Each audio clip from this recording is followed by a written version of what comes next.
Hey guys, it's mcfixit here. We're back with the 2011 Rav4. We're changing out the air filter. We're going to be using a Fram. It is a CA 10169 and super easy to do, no tools needed. This should be something most people should be able to accomplish themselves. Push down, push back, lift up, old filter out, recycle properly, grab your new guy, same direction. Go ahead and stick that bad boy down in there. Make sure it's seated properly. Push up, and you are done. If you guys haven't subscribed yet, go ahead and do that. If you have any comments, go ahead and put them in the comment section down below.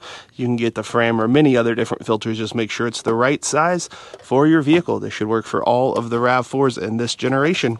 Thank you guys so much for watching. Have a great day.